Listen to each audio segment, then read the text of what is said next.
This smells like my weird aunt's nail polish remover. You scared?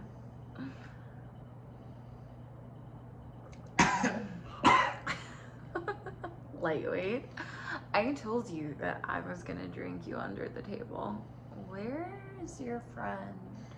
She's here for work. I'm here for pleasure.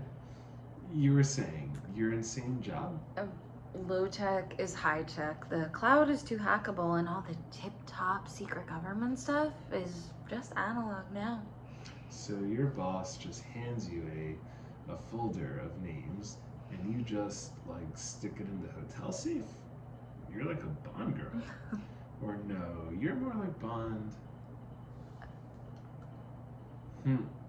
Sorry, was that not? I thought. Oh, yeah, I mean, your dad's like super hot. It's just, you're not my type.